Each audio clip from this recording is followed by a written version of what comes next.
5ක් අවර්ණක ගම්මන් තමයි මේ කොහොනා වගේ ගමේ ගම. මේ ගම හැදලා තියෙන්නේ කොහොනා කියලා ඉස්සර වැද්දෙක් හිටලා තියෙනවා. ඒ වැද්දාගෙන් තමයි ගම ආරම්භ වෙලා තියෙන්නේ. ඒකට මේ තියෙන ලොග්ගල්ලාවේ.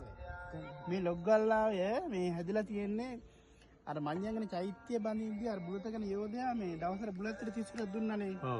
ඒ 30ට දෙන්න බුලත් අරන් ගිහින් තින්නේ මේ වැල්ලවායේ බුත්තල පස්සර ඔය පැත්ත ඒ අඩිපාර තමයි ලොග්ගල් හැදලා තියෙන්නේ. ඒ අඩිපාර. මේ සුන්දර දනක් බොහොම හොඳයි. ඉතින් අපි බලන්න මේක ආශ්‍රය කරගන්න. මේ ගඩහදුවල ගම්මානේ. මේ මිනිස්සු අර දින කෙරවලේ කිලෝමීටර් 7ක් උදේ පාන්දර ළමයි ඉස්කෝලේ යනවා. මේ උඩ ඉස්කෝලේට. අද බාන් ළමයි හෙට ඉඳන් පයින් එනවා. අර කොහොමල කන්ද තියෙනවනේ. අර තියෙන්නේ අර 6 සැක්‍රමේට උඩ තියෙන කන්දේ මේ. අර තියෙන 6 සැක්‍රමේට වගේ පාර තියෙනවා. ඒ පාර තමයි උදේ ළමයි ඉස්කෝලේ යන්නේ. එහෙම කන්දේ උඩට. අර අතන තියෙන පොඩි ඉස්කෝලේ ළමයි 5යි ගුරුවරු 6 දෙනෙක් ඉන්නවලු ඉස්කෝලේ. කොහොමවල කියලා ගම. ඉතින් ඔක දුෂ්කරයි. ඉතින් දැන් නම් පාරක් හදලා තියෙනවා අර මේ මට ගම්මන්ට විදුලි බලය තියෙනවා. කාමරාමෙතුමා තමයි ලැජ්ජිලා තියෙන පාර හදලා දැන් පාර මන්දන පාර